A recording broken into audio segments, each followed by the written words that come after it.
G'day Eagles fans, welcome to this week's edition of the Schodown. I've been waiting some time for our next guest and this man needs little introduction, so I will introduce to you Luke Shuey. Welcome to the show, mate. Thoughts on the branding, the Schodown? Yeah, I've liked it for a while and been waiting for the call-up to come on, mate, so glad I'm finally here. I've been told you're a busy man, so have been waiting for you a little bit, mate.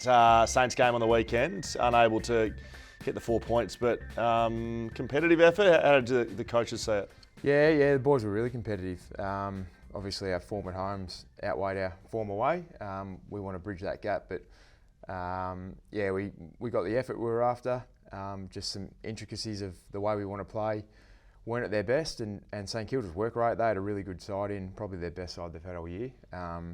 Their work rate from contest and stoppage probably got us in the end. We looked a bit tired late in the game, but pretty good effort. The boys cracked in from the start. We had periods where we really felt we were on top. Bit of a seesaw game, but yeah, in the end, fell a bit short. You may have some changes next week, Harley Reid being one of those, given he's been offered 2 weeks with the club challenging that. But the change that I thought maybe happening would be Aussie the Eagle might be having a couple of weeks off after its performance pre-game. Where were you when the Eagle was buzzing around the stadium, because it was quite a scene pre-game? Yeah, so I walked out on the ground just before the players ran out, and I thought I had a standing ovation from 50,000 Eagles fans. So I walked out, started waving, but no one was looking at me, and I realised it was because Aussie had gone a bit rogue, and I got a bit of a phobia of birds. I don't like them. And I actually had to hold Aussie at a party one day, and he lost his marbles on my shoulder and he started flapping his wings, so I'm a bit scarred. And he starts circling the centre square on game day the other day, and I was there waiting for the midfielders. And I wasn't in a great space. I hit the deck, I grabbed the ruck bag and sheltered myself for a couple of seconds because I was worried he was going to go after me. He saw me and he remembered me from the birthday party and thought, there's my target. So I wasn't enjoying it. Humorous to watch on vision, but didn't enjoy it at the time. I think there was genuine concerns that the game was going to be delayed. So it's good to see that it got underway. How are you finding the new role? I haven't seen you too much in the media space. A chance to speak to the fans here. How are you enjoying it? You're a coach now, which I find very hard to get my head around, given we were players together for a long time. Not because you shouldn't be doing it, but just now you're the boss. So official title, but don't know if I'm coaching. No, I'm really enjoying it, mate. It's exactly what I thought it would be. Obviously spent a bit of time injured in the last few years, so sat behind the scenes here and there and got an idea of what the coaches did, more so in preparation for my exit of the game, knowing I wanted to go into coaching, but being able to stay at the club has been a luxury. I know everyone here, comfortable presenting and talking to people, so that was one area I didn't have to worry about if I had to go on to another club, the relationship building. So I was able to hone in on the craft on the computer and figuring out all the technology that we use, get my head around that. And no, I've enjoyed it, mate. Still being around a footy club, it's the best job in the world. It is busier, but there's a lot of reward, when we win. Not that we're the reason we win on game day, but you feel a part of it. You get to experience it.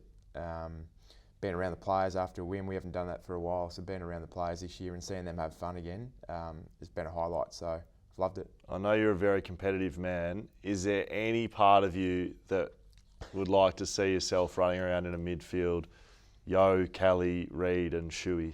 Yeah, just a tiny bit? You may not be able to do it. To be honest, I'm starting to think I made the right decision to retire because I don't know if I'd be starting midfield this year. Now that Harley's come in, Kelly, Reid, Shuey off the bench. He's someone I wouldn't have minded playing with. No, I am tinkering with the idea of finding a local game somewhere later in the year. Got a bit of an itch to scratch. All right. So if you're keen for a run around somewhere, we could team up. If you want a fullback and a midfielder. No, we'll both play fullback. Go look for a fullback somewhere because I'm a full forward. A bit of rebound out of the back line. No, I haven't, to be honest, mate. My decision to retire, I've been completely comfortable with it. I haven't overly missed the playing side of things. Haven't forgotten the process I was having to do last year just to go on the park every third week. It was a grind, and the thought of going into coaching was much more exciting than me trying to get fit again. So I've enjoyed the transition. There are times when I watch the boys pre-game or good moments on field, and I think they were the best parts of playing. And I'll always miss them, but that's not to say I've regretted my decision. You're saying that coaching's everything you thought it would be, but what's the best part about it, and what's maybe the least enjoyable? At the moment, I'm still very rookie when I review the game and have to cut vision, so it takes me a lot longer than the other coaches. So the least enjoyable part of it for me at the moment is the time spent trying to do that, and the hours you're putting in after work hours to get all your stuff together, because I'm not at the level that Webby or Jared Schofield never at the moment, but I'll get there.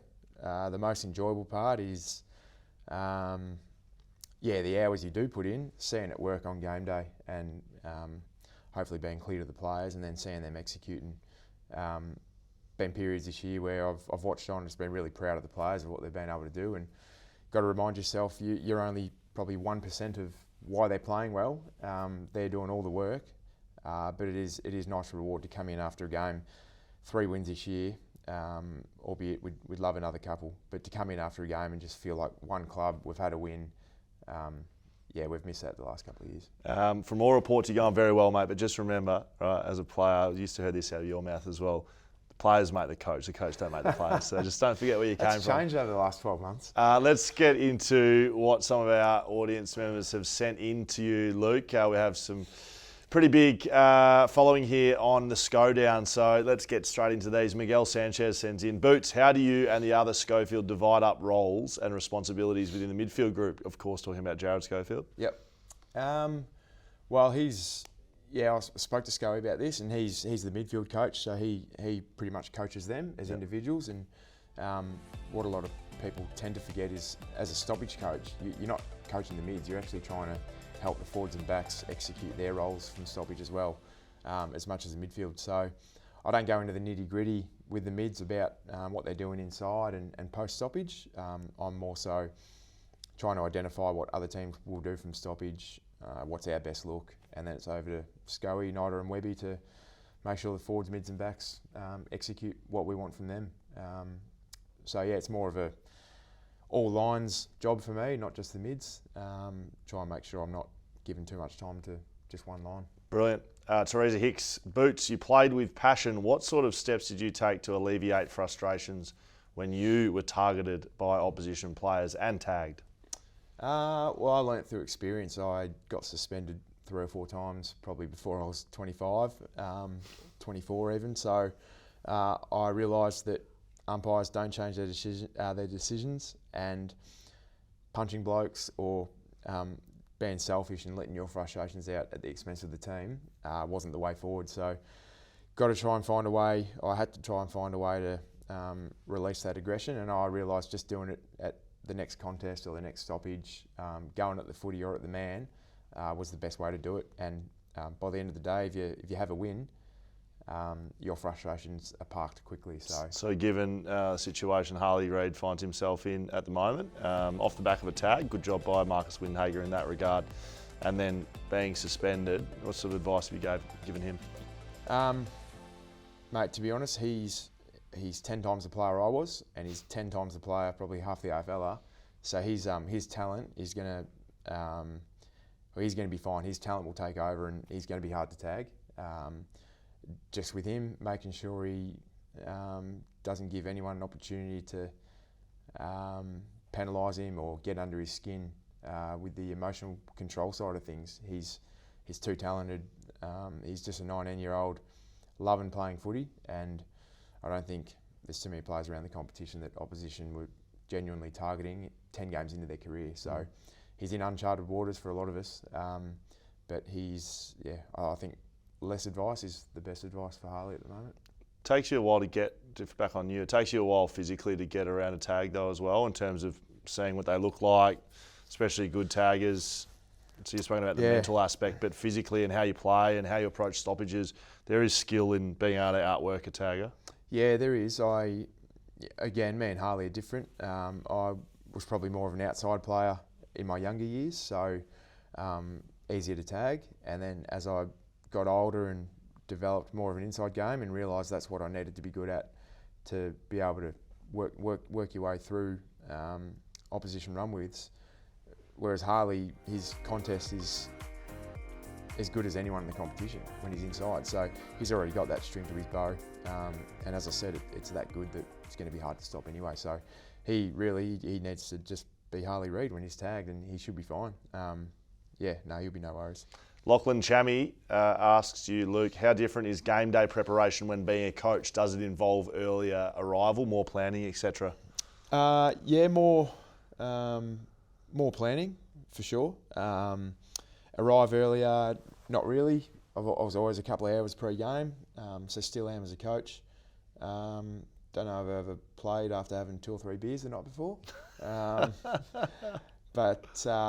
No, I still get a bit of nerves on game day. A little bit of anxiety around making sure you want to execute your role in the box, just like you did as a player on ground. So I enjoy that feeling, and I suppose the nerves around just hoping the players play well and wanting the best for them.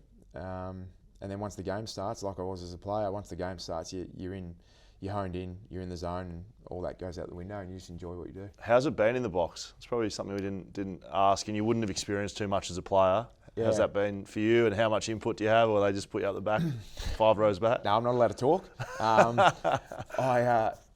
one really teaches you the nitty gritty of all the software that's available, and everyone's had different coaching roles over the years, so it's not like every coach can come to you and tell you what you need to do as a stoppage coach. Fortunately for me, Jared Schofield's done it.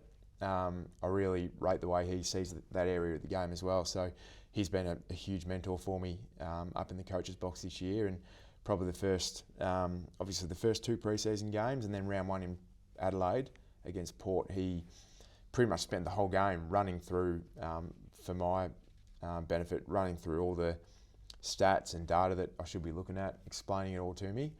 And then I felt like after he'd done that, my next 2 or 3 weeks, I felt like the moves we made at stoppage and the way I coached was as good as it had been. Obviously, you want to keep getting better, but that guidance from Schoey around what I needed to do was really important. So you sort of find your feet and sink or swim a little bit, figure it out for yourself. And not just Schoey, all the coaches have been great mentors for me. It's great advice, great feedback every day of the week. But the box is enjoyable, yeah.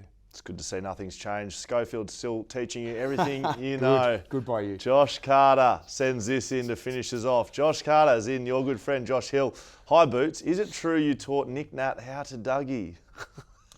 Hilly, you still dribble absolute garbage out of your mouth, son. You are an idiot. I taught Nick everything you knew, actually. That's all for this week's edition of the Schodown. Thanks, Josh Carter, for being involved as well. Boots, good luck against the Roos this Saturday, and enjoy the short bye break after that. Thanks for joining us, mate. Jeremy, mate. Thanks for having us.